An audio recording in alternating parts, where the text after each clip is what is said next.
أما بعد فقد قال رسول الله صلى الله عليه وآله وسلم إن الحسن والحسين سيدا شباب أهل الجنة صلوات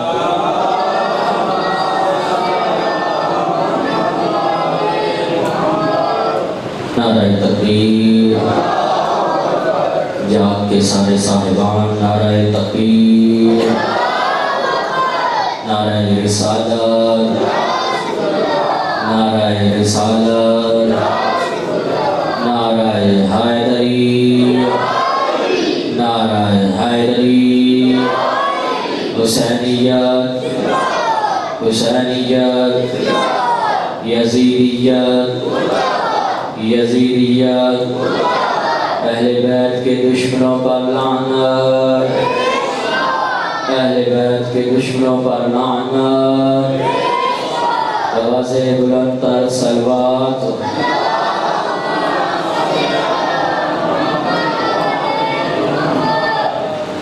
دعا ہے خالق منان ہم سب کا اس بارگاہ اقدس پر چل آیا اپنی بارگاہ میں قبول و منظور فرمائے اس ذکر حسین علیہ السلام اس تذکرہ اہل بیت کے ذریعے ہم سب کے صغیرہ اور کبیرہ گناہوں سے درگزر فرمائے دعا ہے خالق منان بانیان مجالس کی توفیقات خیر میں اضافہ فرمائے ہماری پہلی اور آخری دعا خداوند متعال ہمارے آخری ایمان کے ظہور میں تعجیل فرمائے ہمیں اپنے آقا و مولا کے قدموں تلے جامع شہادت نصیب فرمائے ان سب دعاؤں کی قبولیت کے لیے ایک مرتبہ بلواز بلند تر صلوات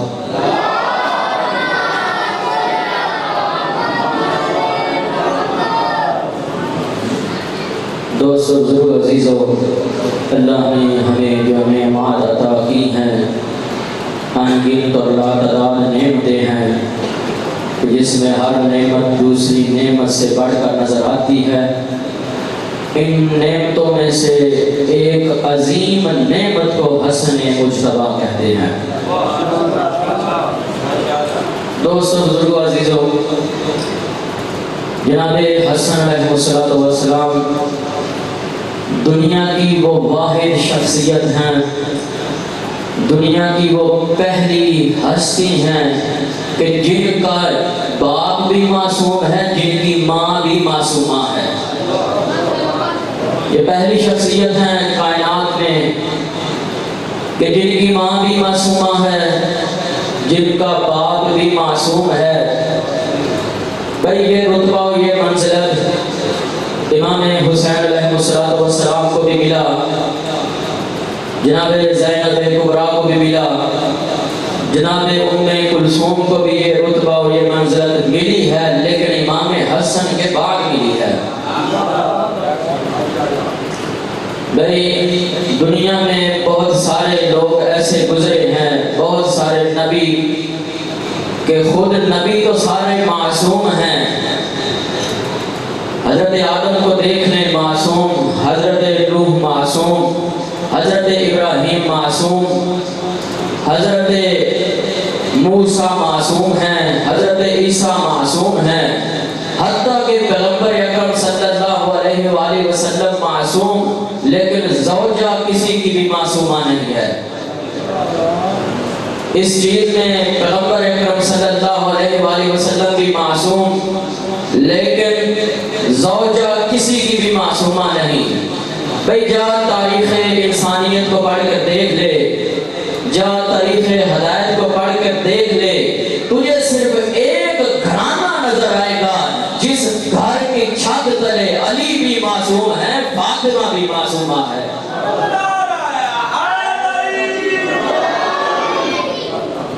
حضرت عیسیٰ علیہ السلام معصوم ہیں اللہ نے حضرت عیسیٰ کی ماں کو بھی معصومہ بنایا ہے لیکن شوہر عطا نہیں کیا فقط ایک ہی کائنات میں گھرانہ ملتا ہے جس گھر کی چھت تلے علی بھی بھی معصوم ہے، فاطمہ بھی معصومہ ہے۔ بھئی آپ ہر روز مجالس سنتے ہیں، آپ کے ذہنوں میں امام حسین علیہ السلام کے فضائل موجود ہیں کہ کتنی فضیلتوں کے مالک تھے میرے مولا حسین۔ اتنی فضیلتوں کے باوجود امام حسین کا بھی جو اولو الامر ہے اسے حسن مجتبیٰ کہتے ہیں۔ اللہ نے بڑی فضیلت عطا فرمائی ہے امام حسن علیہ السلام کو، اور پیغمبر کا یہ جو فرمان میں نے آپ کے سامنے تلاوت کیا ہے، جس میں بغیر وحی کے نام بولنے والا نبی اپنی لبوں کی مسکراہٹ کے ساتھ ارشاد فرماتے ہیں کہ ان الحسن والحسین سیدا شباب اہل الجنہ، کہ میرے بیٹے حسن و حسین جوانان جنت کے سردار ہیں۔ بھئی یہ نہیں کہا کہ سردار ہوں گے، یہ نہیں کہا کہ سردار بنیں گے، کہا سردار ہیں۔ گویا پیغمبر بتانا یہ چاہتے ہیں کہ بھئی یہ جو پیغمبر نے کہا کہ نا سردار ہیں، سردار بنے گے نہیں، یہ فقط سرداری کا اعلان نہیں ہو رہا، بلکہ ساتھ یہ بھی اعلان ہو رہا ہے کہ بھئی یہ تو جنت کے ہیں سردار، جسے آخرت میں جنت چاہیے اسے دنیا میں ان سے محبت کرنا ہوگی۔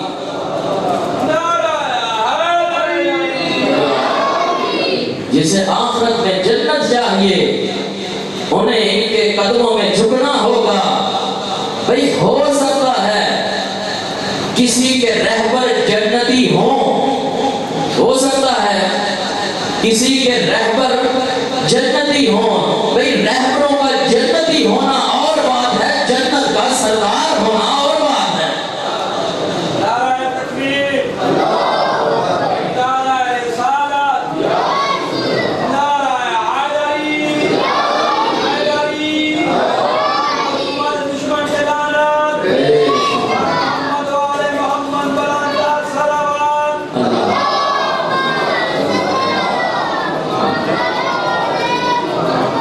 بھئی جنت میں کون جائے گا؟ جنت میں ظالمین نہیں جائیں گے، جنت میں برے لوگ نہیں جائیں گے، جنت میں منافق لوگ نہیں جائیں گے، جنت میں نیک لوگ جائیں گے، جنت میں پرہیزگار لوگ جائیں گے، جنت میں نبی جائیں گے، جنت میں رسول جائیں گے، جنت میں شہداء جائیں گے، جنت میں صدیقین جائیں گے، جنت میں صالحین جائیں گے۔ بھئی اتنے رتبے والے اس جنت میں جائیں گے۔ بھئی جس جنت میں اتنے بڑے والے رتبوں والے موجود ہوں، اس جنت کے سردار کو حسن مجتبیٰ کہتے ہیں۔ امام حسن علیہ السلام کہیں جا رہے تھے، رستے میں ایک بادشاہ کے بیٹے کے ساتھ ٹکراؤ ہو جاتا ہے، تھوڑا سا تکرار ہوتا ہے۔ میرے مولا کہتے ہیں جا ہمارے غلاموں کی اولاد جا، پریشان ہو جاتا ہے۔ بادشاہ کا بیٹا تھا نا، جب مولا نے کہا نا جا ہمارے غلاموں کی اولاد جا، جلدی سے گھر آیا، کہتا ہے بابا حسن مجتبیٰ نے مجھے کہا ہے جا ہمارے غلاموں کی اولاد جا۔ اس کا بابا پوچھتا ہے اچھا یہ بتا کیا واقعاً حسن نے ایسا ہی کہا ہے؟ کہتا ہے ہاں، اس نے مجھے کہا ہے جا ہمارے غلاموں کی اولاد جا۔ اس کا بابا کہتا ہے اچھا پھر ایسا کر، یہ کاغذ قلم لے جا حسن سے یہی بات لکھوا کے لے آ۔ پریشان ہو جاتا ہے، کہتا ہے بادشاہ ہوں میں، بادشاہ کا بیٹا ہوں میں، کیسے جاؤں؟ کہا جا یہی جملہ اس حسن مجتبیٰ سے لکھوا کر لے آ، اور جب لکھوا کے لے آئے نا، جب میں مر جاؤں میرے کفن میں رکھ دینا، کیونکہ یہ فقط غلامی کا اعلان نہیں ہو رہا بلکہ جنت کی ٹکٹ مل رہی ہے۔ بڑے فضائل ہیں امام حسن مجتبیٰ علیہ السلام کے۔ عید کا دن تھا، سارے بچے کوئی گھوڑے پر سوار ہو کر جا رہے تھے، کوئی اونٹ پر سوار ہو کر جا رہے تھے۔ جناب زہرا کے بچے بھی مچل گئے، کہا نانا ہماری سواری کہاں پر ہے؟ پیغمبر نے اپنے شانوں کو جھکایا، آؤ میرے بیٹا میں تجھے سواری کراتا ہوں۔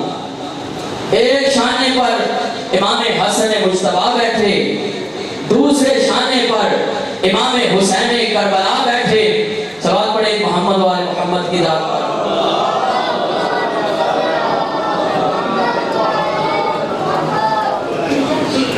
ایک شانے پر امام حسن مجتبیٰ بیٹھے، دوسرے شانے پر امام حسین علیہ السلام بیٹھے۔ پیغمبر نے اپنی زلفیں دونوں شہزادوں کو تھما دی۔ کبھی مدینہ کے اس گلی میں جاتے ہیں، کبھی مدینہ کے اس بازار میں جاتے ہیں، کبھی مدینہ کے اس چوک میں جاتے ہیں، پھر گھر آ جاتے ہیں، پھر کبھی مدینہ کی اس گلی میں، کبھی اس کوچے میں، کبھی اس بازار میں جاتے ہیں۔ یہ ٹی وی پر بیٹھ کر بڑے بڑے ملا کہتے ہیں بھئی یہ کیسی عبادت ہے جو چوکوں میں ہوتی ہے، جو گلیوں میں ہوتی ہے، جو کوچوں میں ہوتی ہے۔ میں کہوں گا جا مدینے چلے جا، یہی سوال محمد عربی سے کر کہ بھئی اگر بچوں کو بہلانا ہے گھر میں بہلا لے۔ یہ کبھی مدینہ کی اس گلی میں، کبھی مدینہ کے اس چوک میں، کبھی مدینہ کے اس کوچے میں کیوں جاتے ہیں؟ عجب نہیں جواب آئے بھئی حسین کا ذکر کرنا بدعت نہیں میری سنت ہے۔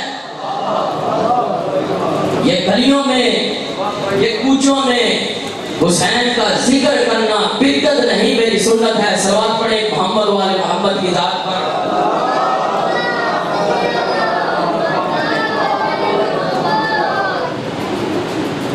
پھر جب سواری جا رہی تھی ایک بندہ آ جاتا ہے، کہتا ہے مرحبا اے حسن و حسین، تمہیں سواری کیسی ملی ہے؟ تمہیں سواری کیسی ملی ہے؟ پیغمبر کہتے ہیں بھئی مجھے مبارک دے، مجھے سوار کیسے ملے ہیں؟ پیغمبر گویا کہنا یہ چاہتے تھے کہ سواری ہونا کمال نہیں، سوار ہونا کمال ہے۔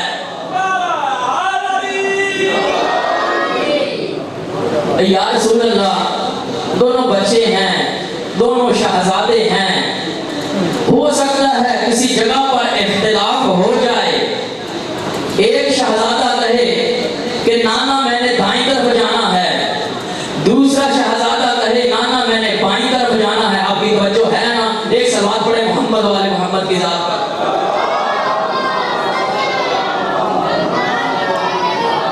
بھئی ایک شہزادہ کہے کہ یا رسول اللہ اے میرے نانا میں نے دائیں طرف جانا ہے، دوسرا کہے میں نے بائیں طرف جانا ہے، تو مسئلہ بن جائے گا، پرابلم بن جائے گی، ٹینشن بن جائے گی کہ ایک شہزادہ کہے میں نے دائیں طرف جانا ہے، دوسرا کہے میں نے بائیں طرف جانا ہے۔ عجب نہیں پیغمبر جواب دیں بھئی اختلاف وہاں پر ہوتا ہے جہاں انسان طبیعت کے تابع ہو۔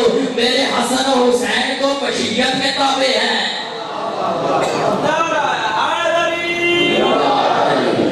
بھئی اللہ نے ہمیں عالم رہبر عطا کیے ہیں، عالم رہبر۔ میں دنیا والوں سے کہتا ہوں جاؤ مجھے کوئی ایک ضعیف سے ضعیف روایت بھی دکھا دو کہ جس میں کسی بندے نے میرے مولا سے سوال کیا ہو اور مولا نے کہا ہو کہ میں تجھے چند گھنٹوں بعد جواب دوں گا۔ کوئی ضعیف سے ضعیف روایت دکھا دو کہ میرے مولا نے کہا ہو لا عالمو، میں نہیں جانتا۔ بھئی اتنی عظمت کے مالک ہیں امام رضا علیہ السلام، صلوات پڑھیں۔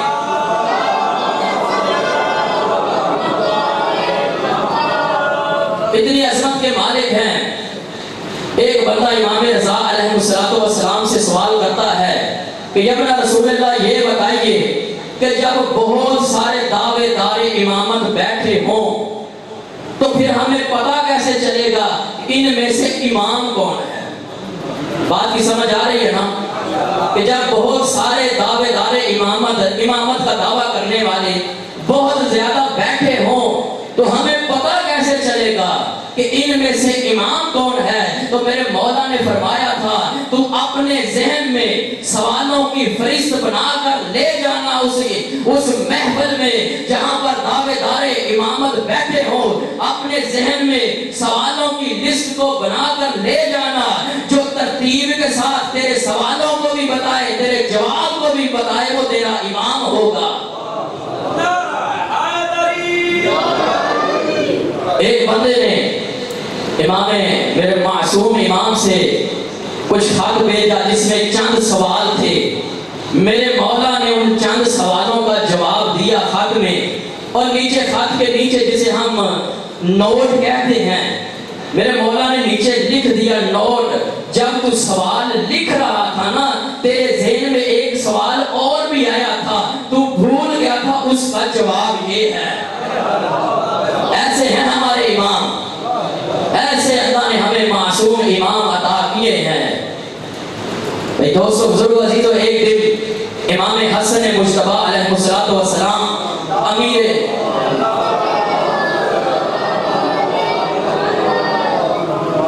امام علیہ السلام امیر شام کے دربار میں جاتے ہیں.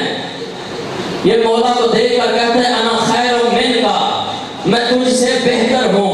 میرے مولا نے کہا تیری میری کیا برابری ہے، تیرا میرا کیا مقابلہ ہے. تو لکڑیوں کے منبر پر بیٹھا ہے، عرش میرا منبر ہے. کہتا ہے انا خیر من کا، میں تجھ سے بہتر ہوں. میرے مولا نے کہا تیرا میرا کیا مقابلہ ہے وزیروں کا یزید والحسین وزیر ہی. تیرا جو وزیر ہے وہ فاسق و فاجر یزید ہے، میرا صبر و استقامت کا وزیر حسین ابن علی ہے. میرے مولا نے کہا تیرا میرا کیا مقابلہ ہے ضمیروں کا سفیان والاحمد الضمیری. تیری رگوں میں جو خون دوڑتا ہے اس کا نام سفیان ہے، اور میری رگوں میں جو خون دوڑتا ہے اس کا نام عمران ہے. مولا فرماتے ہیں تیری میری کیا برابری ہے، تیرا میرا کیا مقابلہ ہے. بھئی تم مال خرچ کرتا ہے، بیت المال سے خرچ کرتا ہے، تو لوگوں کے مال سے خرچ کرتا ہے. بل جبرائیل و فقیری، ہمارے گھر کا ادنا سا فقیر جبرائیل ہے. مولا فرماتے ہیں جس طرح اللہ نے تجھ سے ہر نیکی کو دور رکھا ہے، اسی طرح اللہ نے ہم اہل بیت سے ہر برائی کو دور رکھا ہے.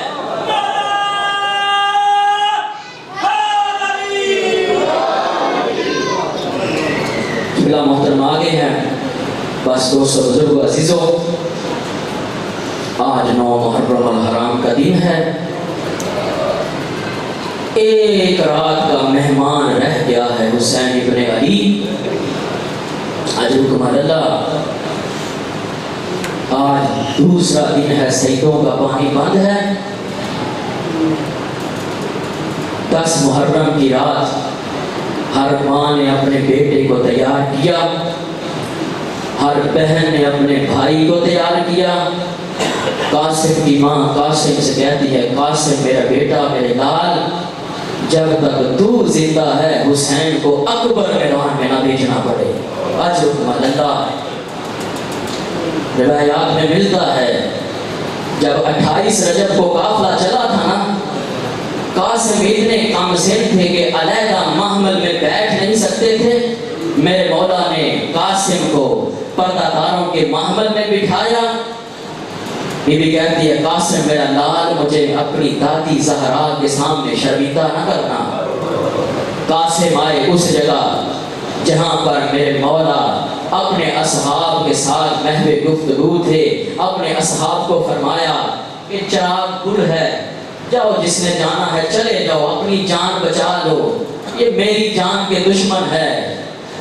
جناب قاسم فرماتے ہیں کہ چچا جان، کیا شہیدوں کی صف میں میرا نام بھی شامل ہے؟ میرے مولا نے کہا قاسم میرے لال، یا بنیا کیف الموت عندک، تیرے نزدیک موت کا تصور کیا ہے؟ جناب قاسم نے کہا چچا جان، اگر سر آپ کی گود میں ہو تو موت شہد سے بھی زیادہ میٹھی ہے. اجرکم اللہ، خدا آپ کے آنسوں کو قبول فرمائے. جناب قاسم نے کہا چچا مجھے یہ بتائیے کیا شہیدوں کی صف میں میرا نام بھی ہے؟ کہا قاسم تو 13 سال کا جوان ہے، تیرے بھائی علی اصغر کا بھی شہیدوں کی صف میں نام ہے. جیسے ہی علی اصغر کا کہا نا، جناب قاسم کو جلا لایا، ایسے جیسے 18 سال کا جوان علی اکبر ہوتا ہے. جناب قاسم کہتے ہیں کہ اے میرے لال، جناب قاسم کہتے ہیں کہ چچا جان علی اصغر تو میدان میں جا نہیں سکتا، اس کا مطلب وہ لعین میری پھپھیوں کے خیموں میں آ جائیں گے۔ کہا قاسم میرے لال اپنی غیرت ہاشمی کو سنبھال، وہ لعین نہیں آئیں گے، میں خود علی اصغر کو لے کر جاؤں گا۔ اجرکم اللہ، میں کہوں گا جناب قاسم، اے حسن کی نشانی قاسم، تم نے صرف کتنا تصور کیا تھا، اس تصور نے تجھے رولا دیا کہ کہیں وہ لعین میری پھپھیوں کے خیموں میں نہ آ جائے۔ حالانکہ اس وقت حسین بھی موجود تھے، عباس بھی موجود تھے، علی اکبر بھی موجود تھے، تجھے صرف اس تصور نے رولا دیا کہیں وہ میری پھپھیوں کے خیموں میں نہ آ جائیں۔ آج شام غریبہ کو دیکھ، کوئی زینب کا برقع لوٹ رہا ہے، کوئی سکینہ کو تماچے مار رہا ہے۔ اجرکم اللہ، میں بس اپنے موضوع کو تمام کرنے لگا ہوں، میں نے سب چھوڑ دیا۔ جس وقت قاسم کا لاشا لے کر میرے مولا خیمے کی طرف جا رہے تھے نا، جناب قاسم کے خیمے میں نہیں گئے، مولا سیدھے گئے اس خیمے میں جس خیمے میں علی اکبر کا لاشا پڑا ہوا تھا۔ اجرکم اللہ، قاسم کے لاشے کو علی اکبر کے قاسم کا لاشے کے ساتھ لٹا دیا۔ ادھر سے بہن زینب کو کہا کہ بہن زینب جا قاسم کی ماں کو کہہ آ کہ قاسم سے آخری ملاقات کر لے۔ اجرکم اللہ، بی بی نے قاسم کی ماں کو بلایا کہ جاؤ خیمے میں جا کر اپنے بیٹے سے آخری ملاقات کر لو۔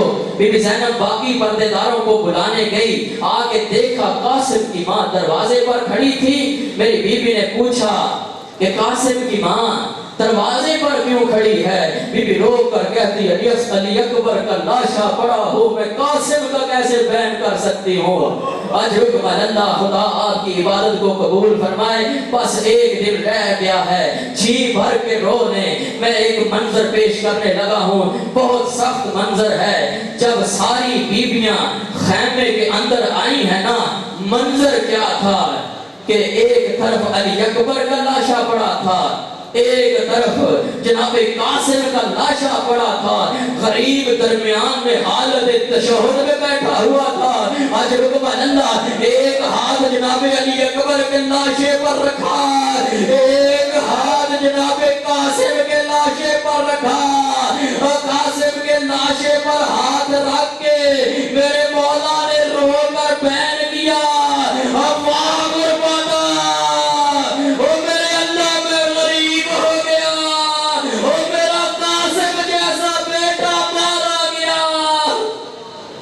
اللہ علیہ الظالمین